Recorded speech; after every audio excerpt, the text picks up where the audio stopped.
Hi friends, welcome back to my channel. బాగున్నారు అందరూ? ఈరోజు మనం టమాటా పప్పు అయితే ప్రిపేర్ చేస్తున్నానండి. కొంచెం ఇదొక టైప్ ఆఫ్ ప్రాసెస్ అనమాట. ఈ ప్రాసెస్లో చాలా ఈజీగా అయిపోద్ది టమాటా పప్పు. ఇంకా అప్పుడప్పుడు మనం టమాటా పప్పు అంటే కుక్కర్లో అన్నీ వేసేసేసి పెట్టేసేస్తాం. అలా కాకుండా ఈ ప్రాసెస్లో చేసేసినా కూడా చాలా ఈజీగా అయిపోద్ది, టేస్ట్ కూడా బాగుంటుంది అనమాట. ఇంకా నేను ఈరోజు అయితే ఇలా ప్రిపేర్ చేసేస్తున్నానని మీతో షేర్ చేసుకుందాం అనిపించేసింది. ఇంకా కుక్కర్ అయితే పెట్టేసేసుకొని ఇంకా ఆయిల్ అయితే వేసేసుకొని పోపు దినుసులను ఇంకా ఉల్లిపాయలు అయితే వేసుకొని వేయించేసేసుకోవాలండి. ఇంకా నెక్స్ట్ వన్ వచ్చేసరికి కొన్ని వెల్లిపాయలు కొంచెం కరివేపాకు అయితే వేసుకొని వేయించేసుకుంటే ఇంక ఇలా చేసేసుకుంటే మనం త్వరగా అయిపోద్ది. నెక్స్ట్ మళ్ళీ పోపు కూడా పెట్టుకునే పని లేదనమాట. మామూలుగా అయితే మనం పప్పు పెట్టేసేసుకొని ఆ పప్పులో ఇంక నీళ్ళ వేసేసి చింతపండు, టమాటాలు, పచ్చిమిరకాయలు అవన్నీ వేసేసుకుంటాం కదా, దానికి ఆపోజిట్ ప్రాసెస్ అనమాట. ఇది బాగుంటుంది ఇలా కూడా టేస్ట్. ఇంక పచ్చిమిరకాయలు అయితే ఇంక వాటిని కూడా వేసుకొని వేయించేసుకోవాలన్నమాట. ఒక పచ్చిమిరకాయ అయితే వచ్చి నా చేతి మీద పడిపోయిందండి.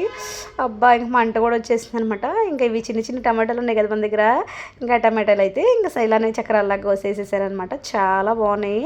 అంటే టమాటా వల్ల అయితే ఏమో కానీ ఈ ప్రాసెస్ అయితే ఏమో కానీ టమాటా పప్పు అయితే చాలా, అసలు మా ఇంట్లో టమాటా పప్పు అంటే చాలా ఇష్టం అనమాట అందరికీ. ఇంకా అసలు బాగుంటుంది కదా. ఇంక ఈ టమాటాల వల్ల ఇంకా బాగా టేస్ట్ వచ్చేసింది. ఇంకా టమాటాలు కూడా వేసుకొని వేయించేసుకున్నాక ఉప్పు, పసుపు, కొంచెం కారం కూడా వేసేసుకొని ఇంకా అన్నీ మిక్స్ చేసుకొని వేయించేసుకోవాలి.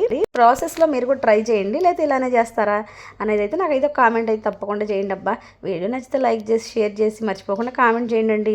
మీరు ఇంకా వీడియో సబ్స్క్రైబ్ చేసుకోకుండానే చూస్తున్నారా?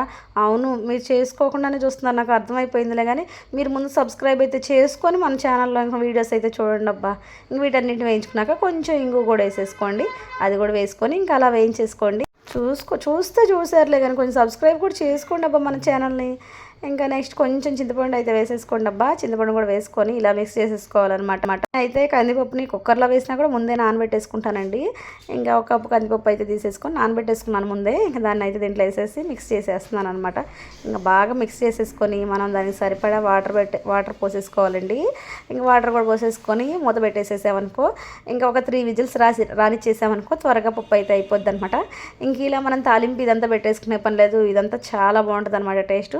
మీరు ఇలానే చేస్తారు అనే పని అయితే నాకైతే ఒక కామెంట్ అయితే మర్చిపోకుండా చేయండి. ఇంక ఇలాంటి వీడియోస్ అనుకుంటే మటుకు మర్చిపోకుండా సబ్స్క్రైబ్ చేసుకోండి. కొంతమంది సబ్స్క్రైబ్ చేసుకోవడం తెలియట్లేదండి, తెలియకుండా అలానే చూసేస్తున్నారనమాట. వీడియో చూస్తున్నారే కానీ చాలామంది లైక్ అయితే అస్సలు చేయట్లేదు. ఇంకా మన పప్పు అయితే అయిపోయింది. ఒక 3 విజిల్స్ అయితే రానిచ్చేసానమాట. ఫైనల్లీ పప్పు అయిపోయింది. ఇంకా నాకైతే ఆకలేసేస్తున్నాండో, నేనైతే తినేసేయాలి త్వరగా వెళ్ళిపోయి. ఎందుకంటే మార్నింగ్ బ్రేక్ఫాస్ట్ కూడా చేయలేదు ఈరోజు వచ్చేసరికి. అందుకోసమని త్వరగా ఇంకా తినేసేయాలి కదా. ఇంకా అందుకోసమని అన్నం కూడా పెట్టేసుకొచ్చేసుకున్నాను నేనైతే.